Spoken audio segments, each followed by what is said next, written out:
Shiva Kamamu Ulai Guguju Abaila ba Ora telefona Yawadari Babalemi To Jawa Baja Ya Primaro Yawadari Babalemi To Jawa Baja Ya Primaro Basigbi Jori Nito Funemi Basigbi Jori Nito Funemi Ro Ekuye banyo ba nyanu makrapo nyamyo dado kama kwire nyavonro Ye banyo ba nyanu makrapo nyamyo dadepo kama kwire nyavonse Yo madarari babaremi tolo jaga gbaraja ya prima wona ju makade yo ma se yo menya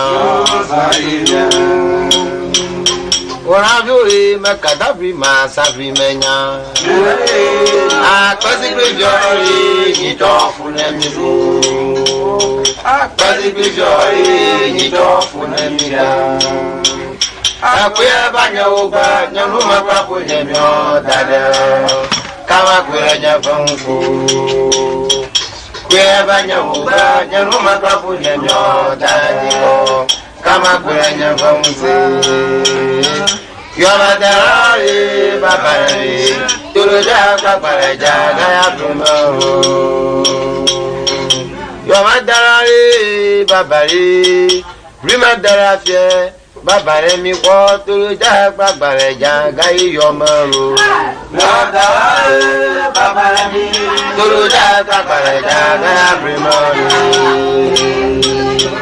Yamadari Babari Turuja Babaraja Yaprimaro Yawadari Babalemi Turuja Babaraja Yaprimaro Ora biu makadabi masafri menya Nanuju makadayo mas yo menya Akwasigbe jori nito funemi Akwasigbe jori nito funemi Kwe banyo uka nyanu makrapu nyemyo danyo Kama kule nyebongo Kwe banyo uka nyanu makrapu nyemyo danyo Kama kule nyebongo Yamadari Babari Turuja Babaraja Ya Primaro Jijabia Vimo Gbamo Guri Masana Jijabia Vimo Gbamo Wele Fama Jijo Manyosi Jijabia Vimo Gbamo Wele Masana Jijabia Vimo Gbamo Wele Fama Jijo Manyosi Guru kuba kojo vira vijibi nyedira bosi Komi guru kuba kojo vira viji nyedira folo Kumenye nyunyo byale darabo kemeche na jijwa Kumenya lonyo byale darabo ema na jijwa Kemi agbe ema mejuru minyo nyabri medu gameche nyatefe Mi jora bekema meju minyo Yabli medu gama nyakafo Iji jabye afi mogbamo Guri masana jijabye afi mogbamo Wele fama jijo menyolu Jijabye afi mogbamo Guri masana jijabye afi mogbamo Wele fama jijo menyolu Ora biu nubrago de dum pemia Aiko chagachi dum pemia Abolo kupa kodo vira viji Nyedi rafo Abolo kupa kodo vira viji Nyedi rafo Kumanya junyo Nyedi rafo ema najijo Kumanya ganyo, pyaleta pokema na jijwa Kabira gbema medru minyo Nabri metu gama nyatafa Kabira gbema medru minyo Nabri metu gama nyatafa Jadi jaga biombamo Boleh mata di jaga biombamo Apa anjujo Agbagbo binyarudu Pọpọ bagbagbo binyarudu Agbagbo binyarudu Pọpọ bagbagbo binyarudu Agbagbo binyarudu Pọmiya bagbagbo binyarudu Agbagbo binyarudu Pọmiya bagbagbo binyarudu Agbagbo binyarudu Pọpọ bagbagbo binyarudu Agbagbo binyarudu Pọmiya bagbagbo binyarudu Agbagbo binyarudu Pọpọ bagbagbo binyarudu Agbagbo binyarudu Pọpọ bagbagbo binyarudu Pọpọ bagbagbo binyarudu Pọmiya bagbagbo binyarudu Agbagbo binyarudu Pọpọ bagbagbo binyarudu. Mama wizolo. Mazalo tu. Oh, mako dipa. Akama ko nyara kana na ko dale tifo jimu. Yeah. Ola mojana joto ma bese joto na wuye na mokunya va. Hajira fiu. Ola mojana joto akule joto na wuye na mokunya voku. Nyafutola mudasi jotola ugafie. Bebisi futola mudasi joto na wa na riu. Odu adanwo obo joto cheke gabagwena muru. Odu adanwo obo joto cheke gabagwena muri. Ajilari anya na joto gbonu be ye medire makuli bale doko anya zozo agbema. Asho anya na joto gbonu be ye medire mako fofole doko anya zozo ru. Ajilare maroji ablumejo nwunye yo amaroji la yo mati onwugbo ajirafu ola mojana joto na wiye damaku nya bori Nyami hawe mayatu abesina wa Haraka chola. Nyan ko ya dugbo yo be dara le ba dami be dara le ba mi yo Humanya wo magro ebe hun gbaga atofe kia humanya wo magro humanya wo ala mo haya jima. ebe hun gbaga ro No ma sa pu ma nyo na to ma sa su na nyo ji.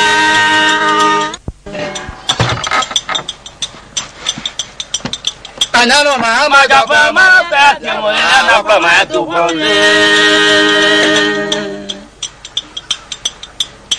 Papa mo e do bonu. Ya ma ja pa ma sa ti mo na pa ma tu po ni. Atata nyo kuku anu ma na hro pra nu nya bia mo wala. Anana nyo jojo anu ma na hro pra nu nya bia mo wala. Ha jori. Mama na maso nya malu. Amana maso nya ma bela ku ma ka ka no babe. Amana maso nya malu. Amana maso nya yo amara bela ku ma ka ka no kavali agbabla ilu sa. Amana maso nya maria. Amara basonya amara bela ku makaka kavali babelu Navinari kapa malakla majru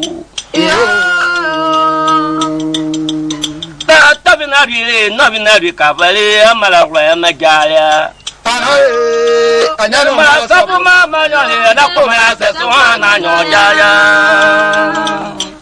Amo ha plaso yiru. Nyaro mala sabu mama nyole na ko ma sa so na nyote. Atata nyo kuku anu mana ho klanu nya dia mo bala. Ye. Ana na do dule no mana ho klanu nya dia mo bala. Anyaro mama do pa mala se tu mo na pa ma du bonye. Sa. Nyaro mama japa mala se diore na koma dubule.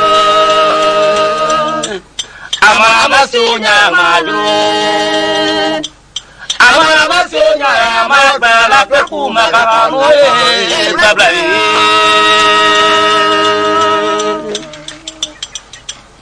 Teraka. Ni panama sikanya tatola gbade. Mi pom nya mesi ke nya no la gbe mi le benacha no problem anya mi ta au amira bana la ko ku mi la bana ji amira bana la ko ku mi la bana mi pom nya mesi ke nya to la ba mi la bana ji no problem anya mi Bak le kule tawanya no akula panya cha wo fukpa malatie. Ala kule no manya no akula panya cha ka wo fukpa malajru. Ate jama ya kula panya du koma no tapa la kule marafanya pa. Ye Ameji maya kula panya du koma no tapa la kule marafanya.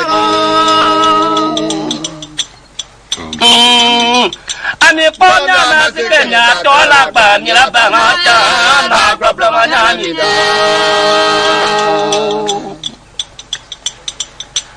Ponya na sikenya tola ba mira ba na problem anya ni do.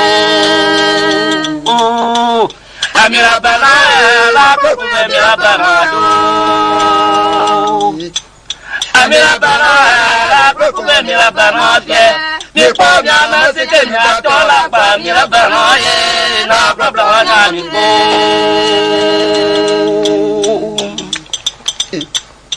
Amira ba na yake ala pe ko be mira ba na ju. Ni ko be nya ma sikenya tola ba mira ba na ke. Kana glo po manya na mi cha ya. Ki Amira ba na la ko mira ba na ko. Amira bana la prokuba mira bana sa mi pomya masikenya tola ba mira bana na babla na ni oya mele tonya no aku nanya le ko fukpa malagbagru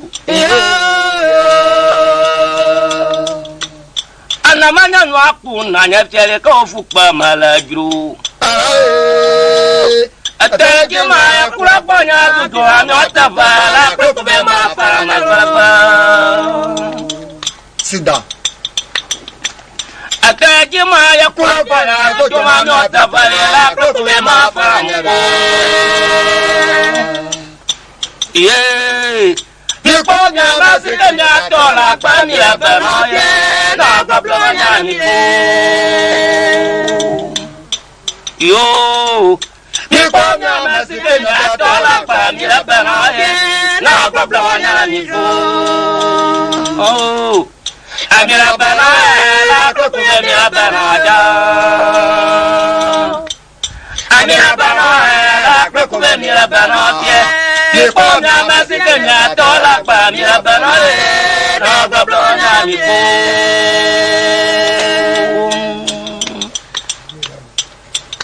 Majamo kafale ahoni pila moji jru.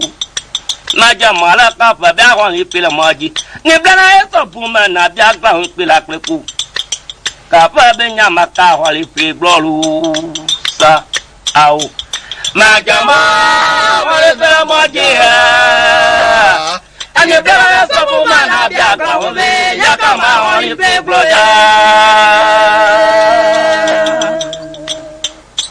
Mazo mala ya hon pe la maji ni blana ya so bu man na bia gba won bi enya ka ma hon pe gbolu sa au ma jama hon pe la maji he ani blana so bu man na bia gba won le nya ka ma hon pe gbolu Pues me ale ya no mo chavela kana makpo no vinyola. Kana mo so sale na makpo punya miola. Ye ni blada kwa wali pera mo jija. Awali me ko le blade o pa jojo. Yo ni blada kwa wali pera mo jija. Awali me ko le blade o pa jojo. Yeah, ane blanya di pama uka awal pe nama dola koda. Ane blanya di pama uka awal pe nama dola koda. Oh, ama jama awal pe maji hai. Ane blanya semua mana dia kau bi nakama awal pe koda. Jamoro awali pila maji cha Mazamara kabale awali pila maji Ani blana ya sabu mena biya glambi Dinya kama awali pila blojru Sa au Majamoro awali pila maji Ani blana ya sabu mena biya glambi Dinya kama awali pila blojru Nana eju nyana mama sasala na makpono vinyola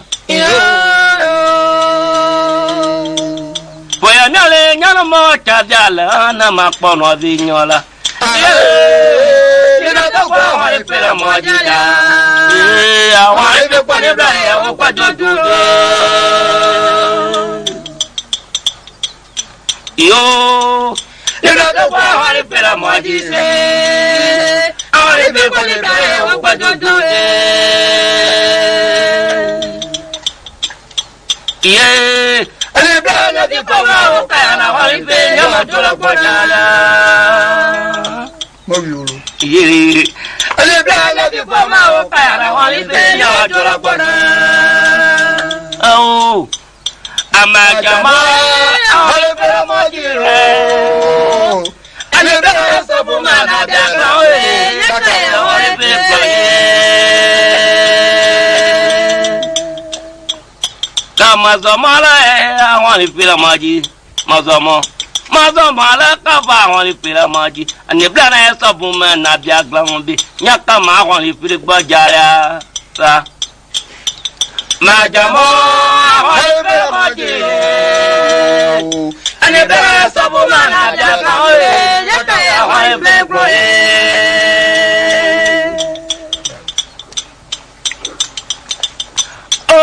na jagola saji ko na jagola saji fa gba be na jagola saji je kono ba jojo gama klama no vi obe ni blabe ya gle la ple kunya tole han ka to nyama dude au na jagola saji fa gba na jagola saji na no ba jojo gama klama no vi obe ni blabe ya gle la ple kunya tole ka to nyama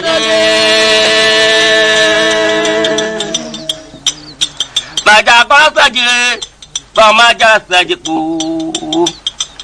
No ba jojo gama klama no vyuka ni blabi ya gle la kpe kunya tole ka to nyama dude au. Maja kola saji, maja kola saji no ba jojo gama klama no vyuka ni blabi ya gle la kpe kunya tole ka to nyama dude. Oya nale nu kanya jope agba ba jojo gama kwa ni blo. Oya nale nu kanya joka kwa ba jojo gama kaniba. Popo ya biya marabara, popo ya kwa hunjune. Popo ya biya marabara, popo ya kwa hunjune. Yo Agade kwa mi promo baya. Akwa mi kuno gbeje. Agade kwa mi promo baya. Au. No. Majakola saje.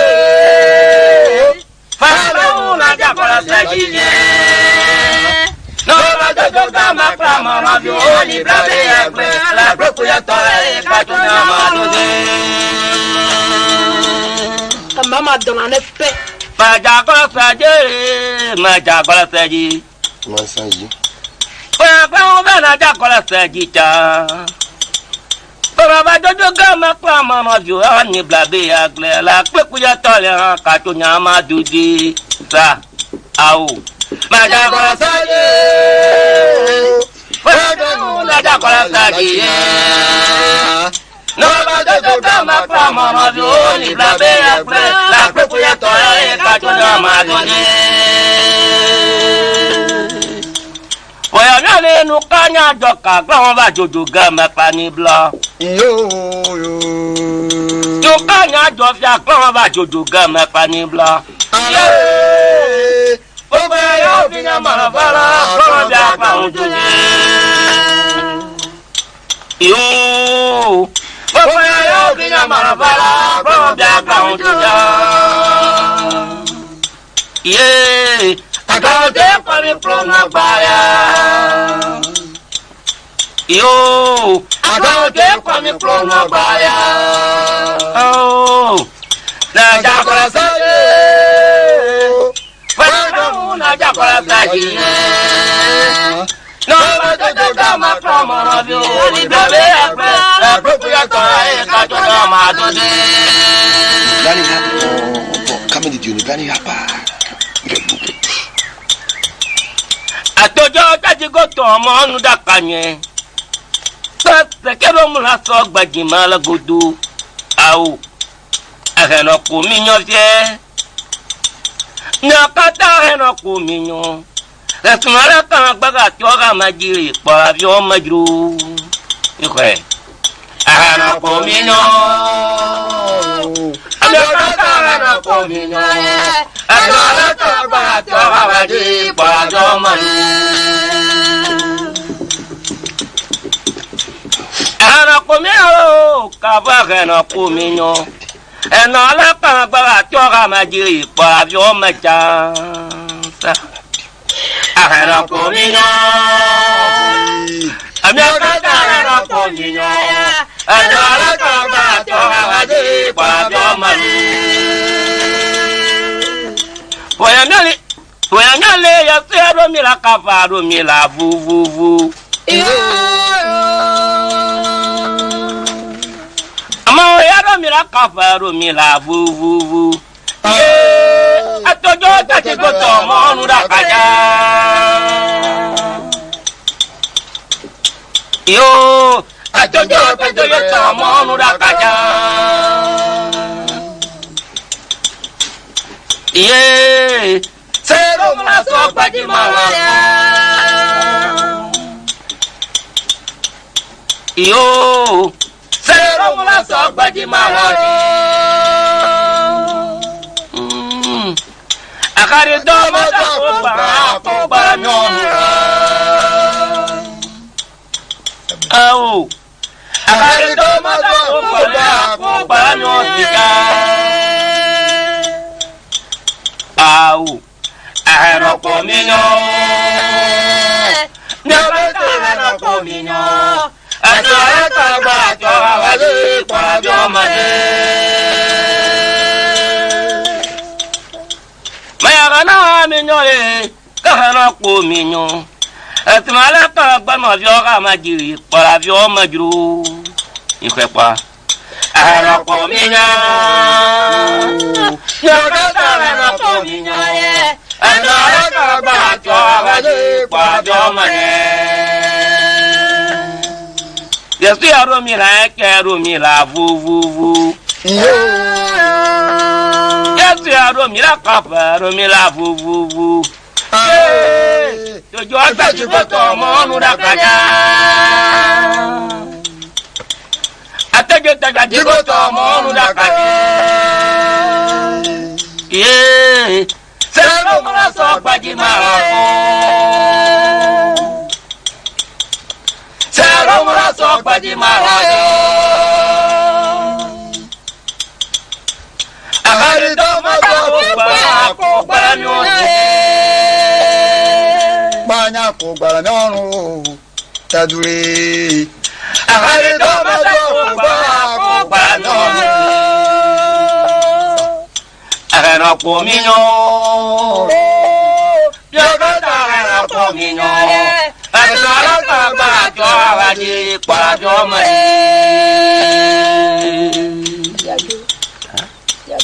Ajo yo atu awawa Abanya ko na le fa pa ya na o Atule awawa Atule awawa juru atu awawa Atule awawa le atu awawa Abanya ko mi o fa pa ya na o atu awawa Abanya ko na le fa pa ya na o le atu awawa Atule awawa le atu awawa Atule awawa ku atu awawa Abanya ko na le fa pa ya na o atu awawa Atule awawa le atu awawa Atule awawa ku atu awawa Atule awawa le atu awawa Abanya ko na le fa pa ya na o atu awawa Atule awawa le atu awawa Atule awawa ku atu awawa Abanya ko na le fa pa ya na o atu awawa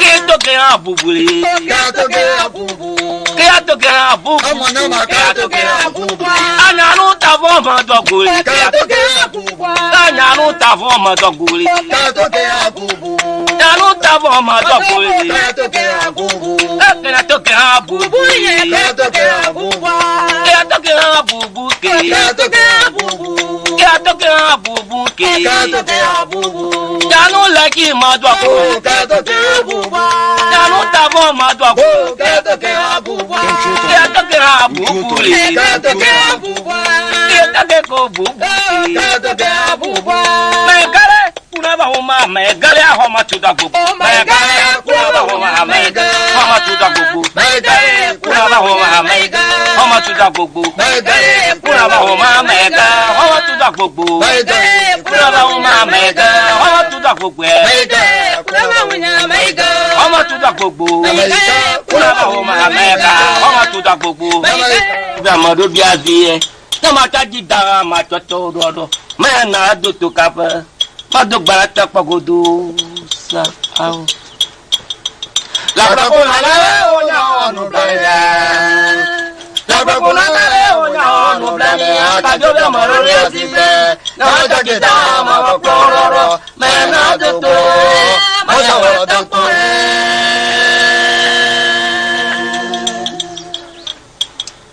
La pakona le onya onu blania La pakona le onya onu blania ka jo be maro re asibe na mata jidara ma tororo me na do to kapa ma do barata poro sa au la pakona le onya onu blania la pakona le onya onu blania ka jo be maro re asibe na mata jidara ma tororo me na do to ma do barata poro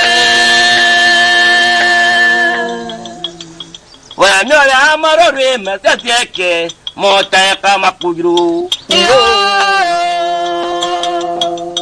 la pakule maro re me se tieke mo ta ka makule ala pakuzo jabela don la ni mo jere o jebe ta na janka palawa ala pakuzo jabela don la ni mo jere o jebe ta na janka palawa la pakuna na onya onu blani la pakuna na onya onu blani ka jo ya maro re asibe na ta ke ta ma pororo me na do to ma do pa ta po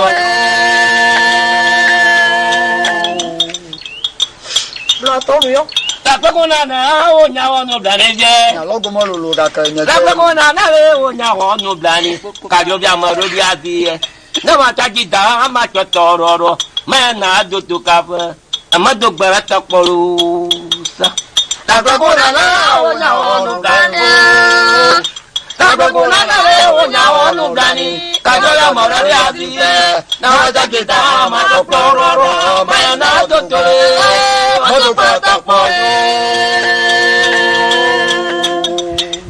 Wana ya marore na tete ke mota ya kama kuvye. Amarore na tete ke mota ya kama juvye. Aya koko ni chabela tonu ayi more. Awo chabeta na jata palawa. Awo. Aya koko ni chabela tonu ayi more. Awo chabeta na jata palawa. La bakuna na o nya onu blani.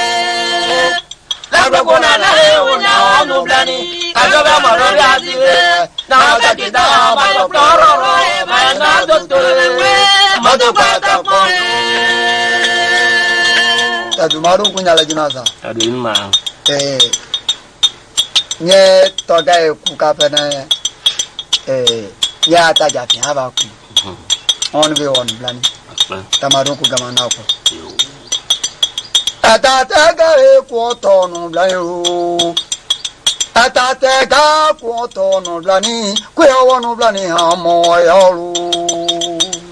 Sa. Atata ga ku to no blani la. Atata ga ku to no blani. Ku ya wonu blani mo ya lu. Atata gale poto no blani gru. Manya tate gale poto no blani. Kuya wonu blani amo ya lusa. Atata gale